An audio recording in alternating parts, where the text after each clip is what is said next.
Boy. May mga sabi tayo amin ako, iti kondom kita iti kumbora so iti dati programa na yung mga labi ako bombo jenis ket muna-unay ket kuman nga iya kastiyaman kumaninda ni kanak di tinugunda di sa sarita man yung kita rito iti dati programa. Yes po, sir. So, Yeah. sir, ano nagitay nagduduma nga kapan panunuta na itirapita ta nagbaitan ti Pilipinas ken ti China naruna diti agpampaday linteg diti opisyal iti gobyerno tayo diti pagilian tay nga Pilipinas nagduduma da iti stand no pay datay nga mi diti pagilian tayo talaga mat nga bagi tayo diti West Philippine Sea. Umaylaang, if you allow me to use the word epal tibiyang ti China kadati West Philippine Sea, sir. So anak adi iti rumbeng nga talagang stand tayo tapno no mailaban tayo iti karbengan tayo iti detoy nga bagi tayo, sir. Well, bombo jenis muna-una dapat kita atagin tayo no nati nature iti dito na problema tayo ito, ito yung sitwasyon. Hindi na pagsaritaan taman dito yan, na-emphasize yun. Dito yung klase di problema at intergeneration. Kahit nasa wen, medyo mapayag na panawin sa kapay na makakita tayo, iti oportunidad ng siguro masulbad na din problema tayo iti West Philippine Sea. Tagapuna ket sa bali iti pinakita ni China iti yung sitwasyon ken sa bali met iti pagtaktak na iti Pilipinas no dada nga mawat tayo umnaunay dapat ket i-consider tayo dito yung issue nga haan nga dispute kasi do ti pagtaktak na iti Pilipinas ti pinangkita tayo iti dito yung pagsasalitaan kita iti geopolitics ket makunata yung Pilipinas iti ada legal standing na iti deta pag-aagawan itang teritoryo. No iti Pilipinas exclusive economic zone detang area which we call West Philippine Sea. Iso nga siguro alike dito agundaw met nga magibagat ni Senator Marcoleta ipanagkunakit hanunay nga aware iti dito nga konsepto. Ibagbaga tayo nga West Philippine Sea bukit nga dito Cebu Bukel nga South China Sea. Ibagbaga tayo nga West Philippine Sea ket partes ti exclusive economic zone ti Pilipinas nga naipateg kada tayo babaen iti desisyon iti ITLOS, the International Tribunal of the Law of the Sea, nga nayitnak bilang in 2016 no malagip yun. Naikanda yun iti hanlang nga tayo akas nasyon na ipaduyak-yak iti sa lubungan nga deta nga parte iti planet Earth kunak man lang yun exclusively nga economic zone ti Pilipinas. Dapat deta katawatin tayo. Ngayon, of course, haman nga nakipag-participate ti China ken tidakdag kala problema ket hanang nga rin anamet recognition dito nga arbitral award nga naited in favor iti Philippines ket isut deta ti problema ket i-claim ti China deta nga parte iti exclusive economic zone tayo nga teritoryo da babaen iti history at ibagbagada. But tegunakot, no history ti pagsasaritaan, medyo narikot nga pagsasaritaan at kasla kung ibagbagada nga panawin lang ti libahong ket i-claim that South China Sea ket di kita panawin nga awang pa international law bombo denis ket awang pa United Nations na mapumpuna kada conventions na mapumpuna ket isut deta ti conflict ita Sa bali ti pinangkita dadet nga sitwasyon sa bali iti Pilipinas ket kanayon nga kanayon nga adda sitwasyon na mapaspasama every time ita nga parte ti sa ti taaw nuhan nga di kitay fishermen tayo piman ti mawat-water kenon ti harassment ket di kitay coast guard tayo nga agubra ti trabaho da isot pandata. Tatan ako ni Commodore Tariela, and of course he is a coast guard personnel. Ura anak kung pumayan tayo ken Commodore Tariela is the oath yung promise na hanlaing iti Pilipinas no diket di sububukay la nasyon hindi nag coast guard iso na ket iserbihan na ti interes ti Pilipinas ket unfortunately nagsasabali ti opinion tayo particular ako di kito edat inti politiko at adadan kanya-kanyang interes ket dotihan ng mga yat detoy aduthan ng mga yat detoy strategy nga obrayan iti Coast Guard particularly ken ni Commodore Tariela very vocal iso na very open actually hala nga very local very international nga mangilablaban iti kalintigan ti Pilipinas ket nagsabali ti opinion that's okay ket iti pinagsasabali ti opinion makita tayo talaga no asinot ti tao asinot ti kitay politiko nga nangangato nga ammo tayo makita tayo no nagpagtaktak direct nga pulisiya nasayat ko na deta tapno adanto panawin met ti tao nga ton pinagpipili man din ket piliin tayo talaga ti kitay maseknan talaga no sino ti adda karbengan ka at gagim na kalikagom na nga mangitakder ti interest ti Pilipino ken Pilipinas siguro isun ti botos tayo ket nay mababalaw iti may nga men in uniform akasla ken ni Commodore Tariela kasi isut mandate na aging ganat agang angis iso na even when the time comes kag retire to iso na tintulat tayo lablaban na ket ti interest ti Pilipinas kasi isut mandate and Coast Guard at that and of course on a personal note I am very happy to have Tariela I'm very happy to have Tariela who is very open talaga even in challenging Chinese authorities. Okay, attorney. Okay, sir. So, sir, may panggap iti dati takder niya po Commodore Tariela. So, okay, mas okay nga datihan tayo nga talaga nga sabayan niya China although balbalikta din datayon.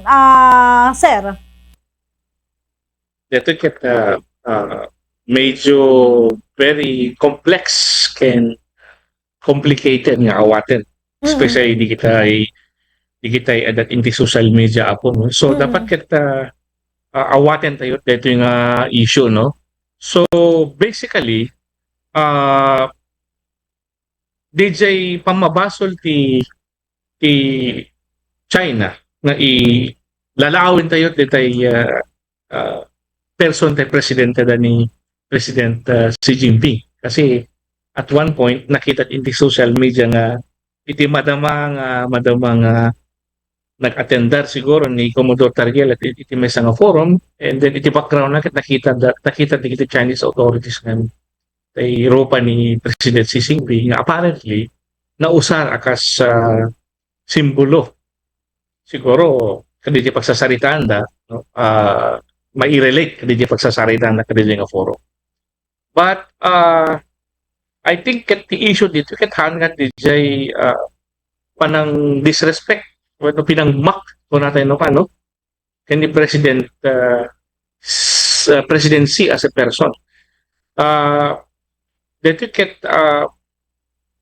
in the political science pag-awagan with dito ket personalization of a state dispute kunami bombo Janice but you know dito ket very dangerous kasi once nga tay dispute ket maagbalin nga personal medyo mas critical iso na ken mas dangerous at personal tinagbalinan ti apan even in a personal level, di kita mo tayo, nagbalin nga personal di issue ket pipinatay ti tao, no?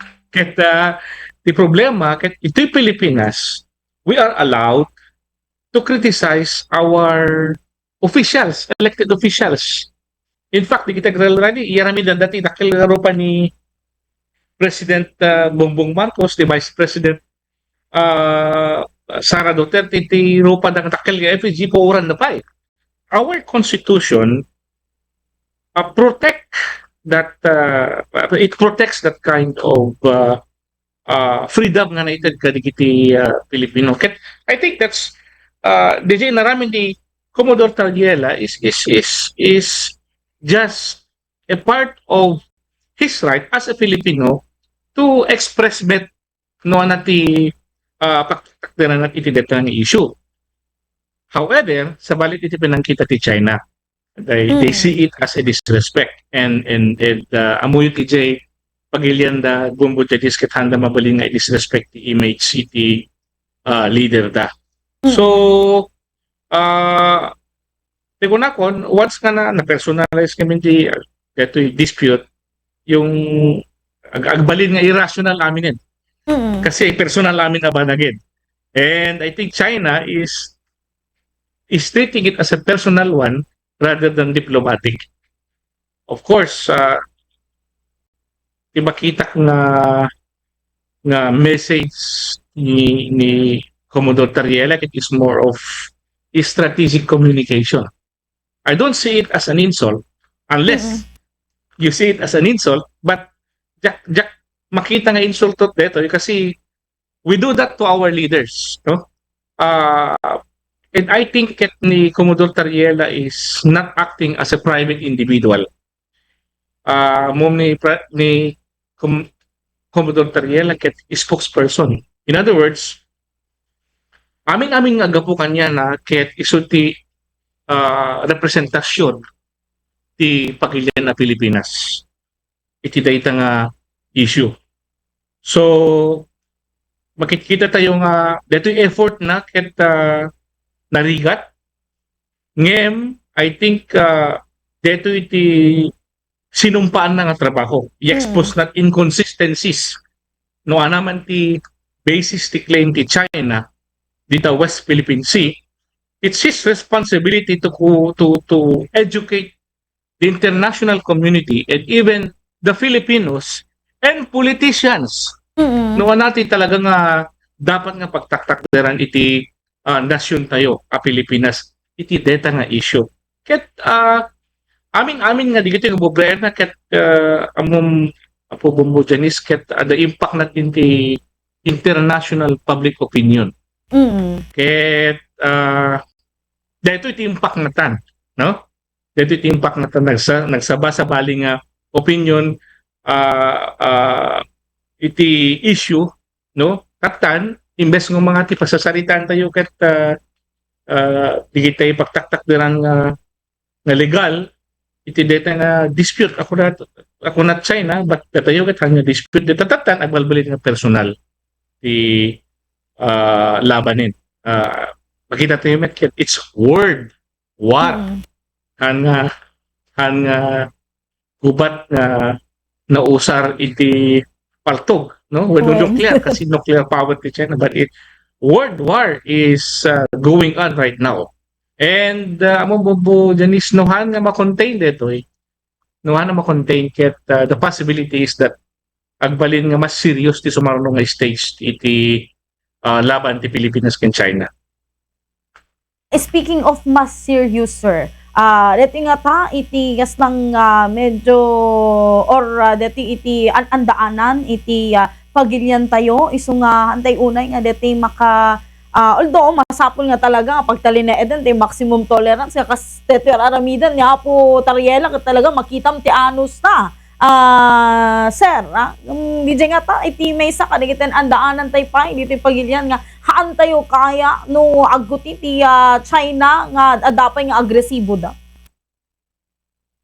Una-una, we have to accept that ni China superpower.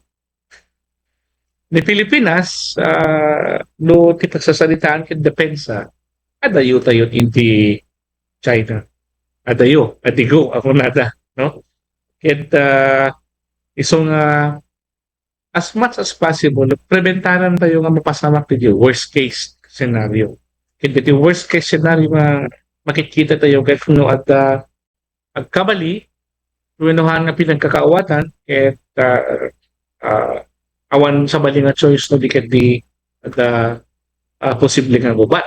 Hantayo kaya ti makigubat. Kasi amo tayo nga awan pa 1 minute, awan pa 30 second, maatiw tayo. But Mm-mm. it does not mean met nga we have to be silent.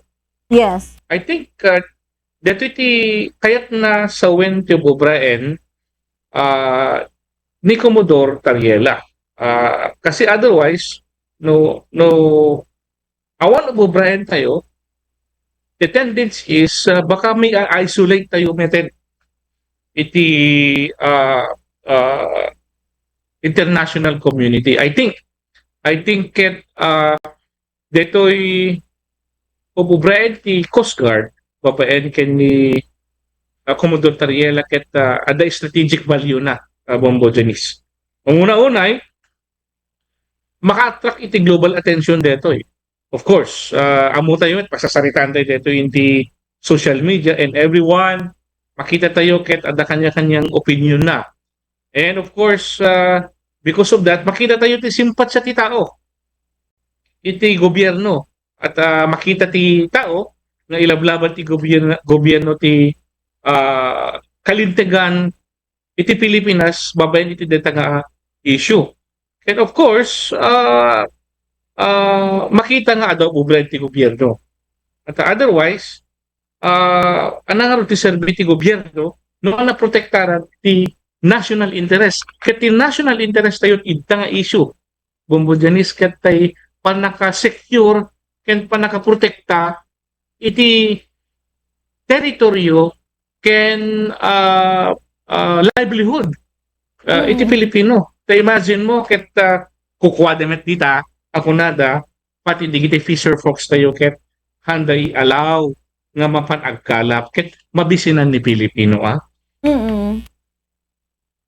When nga rod professor so nga talaga nga dito iti dakkel nga issue itata. So professor ada pwede iti kwa nga di ba ada matigiti gundawa yon nga napameten China ni Apo President BBM nakapagsarsarita dameten ken ni Apo President Xi Jinping awan letting at mabalin nga kaslang kumat pagtulagan da as mangidaulo nga haan ti kumat nga ti mapaspasamag dito awan lang nga kasi wala nga tan ti control ni Apo President DJ China iti yang ti Chinese Coast Guard nga kasday so may isa ka digiti question kasi adamo digiti pa nagsarsarita digiti duwa nga leaderes iti duwa nga pagilyan na sir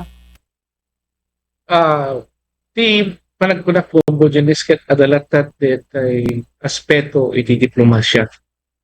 Makita tayo met ni President Bongbong Marcos, nag-meet ken President Xi Jinping, ni President Duterte, ni President Aquino, makita tayo nga awan panawen nga nag-recourse ti gobyerno tayo nga mang-itignay iti panakaresolbar iti dayto nga issue iti diplomatic level Bombo Janice. No makita tayo treatment ti China kadigiti officials tayo nasayaat. But then again, China is a communist state. The strength ti China ket of course like Xi Jinping will become forever president, may salat na ti policy da. Samantalang data change the presidente, change the foreign policy. Kaya dito iti-take advantage ti China. Dati kiti konsepto nga dapat mawatan tayo ito especially iti konsepto ti information can perception warfare. Dito may may isang aspeto ti security, Bobo Janice. Ni China, naling iso na nga ag parwar iti propaganda. Amo tayo no? Kita yung social media, nabuyaem, sa baling istorya ti papablock that in the international community, no? Kasi among ta social media, di kita yung memes, di kita yung satire, Bombo Janice, di kita kat parte nat iti modern geopolitics yan. Media, di ka pimintasan nga nga nga tool tapno influensyaan iti nagpampanunutan ti tattao, no? Ket amo tayo nga ti China adut Chinese social network outlet da, and they use propaganda.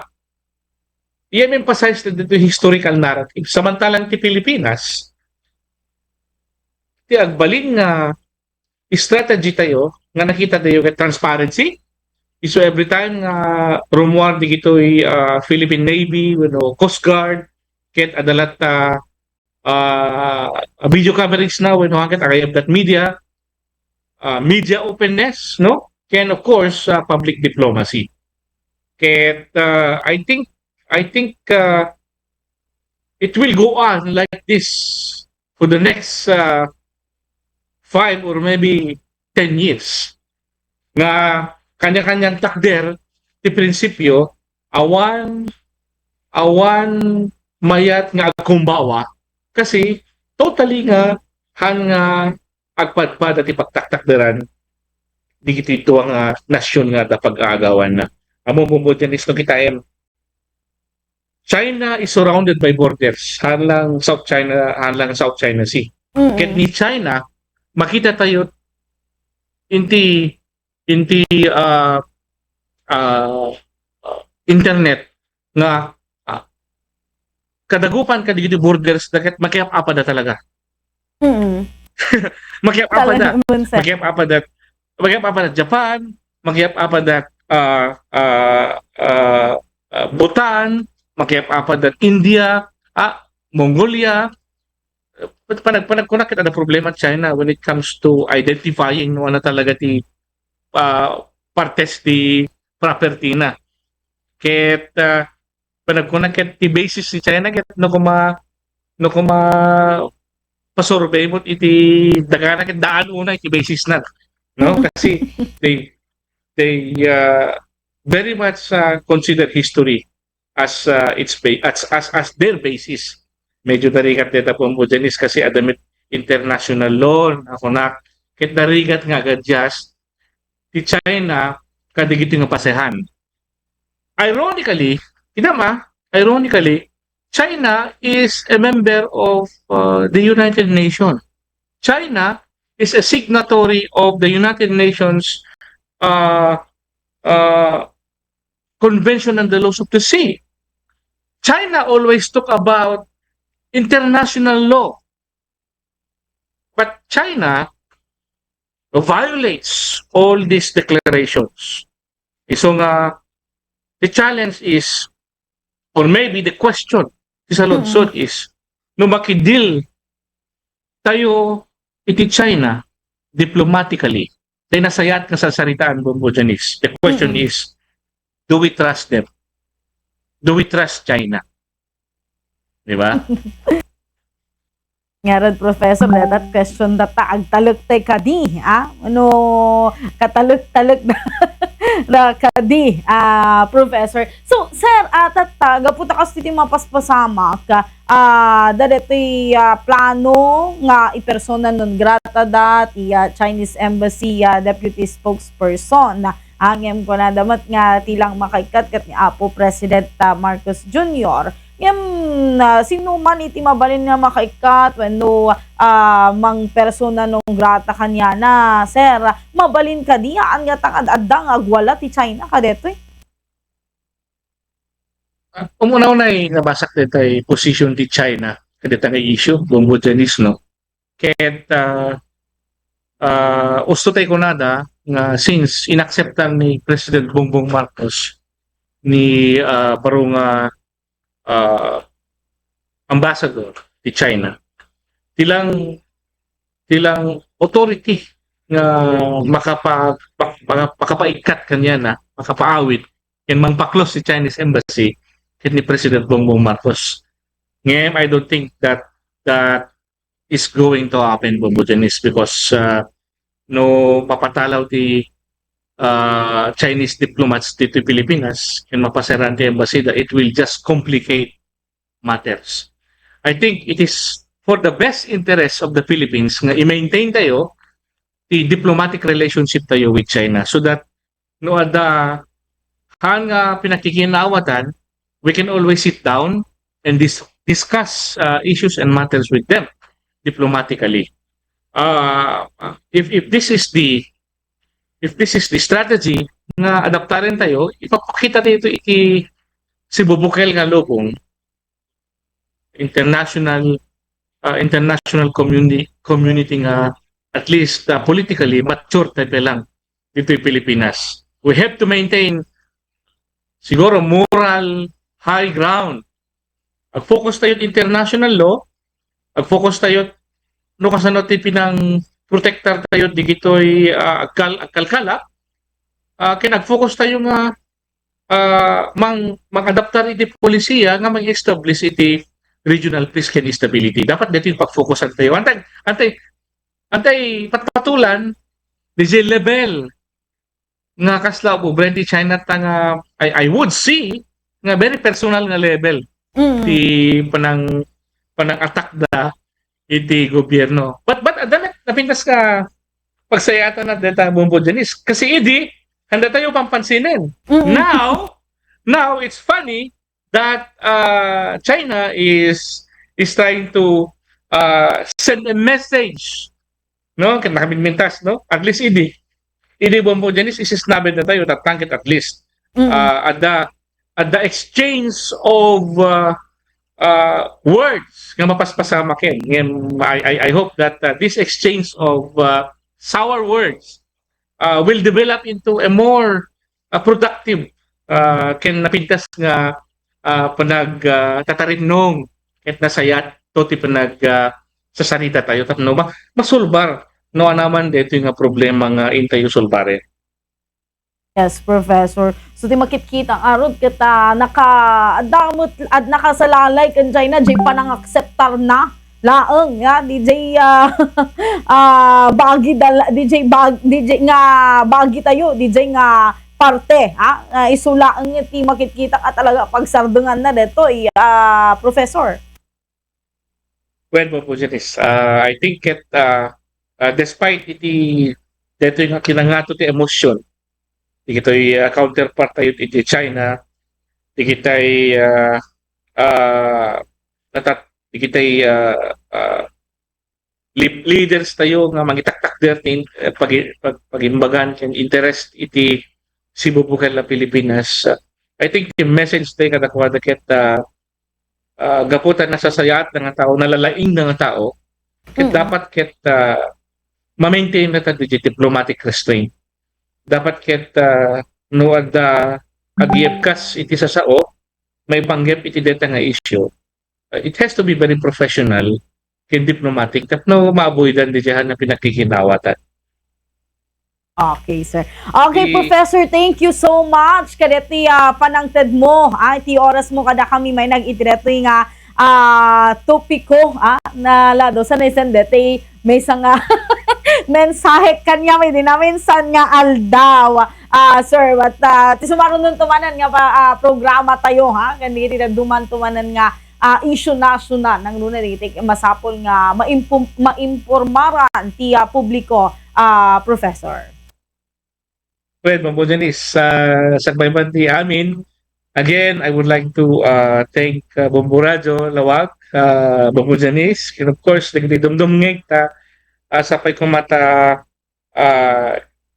iti nga issue, especially geopolitics, Bombo Janice, ket medyo nangatong nga level ti salitaan, ket dapat ket well-informed tayo apo, ado ti fake news nga maipopost ita ti social media, handa yung nga padaldalat iti fake news. Dapat ket agbasa-basa tayo apo. Okay, so again, thank you so much, Professor Carl Lenin Benigno, Manipuriti Northwestern University.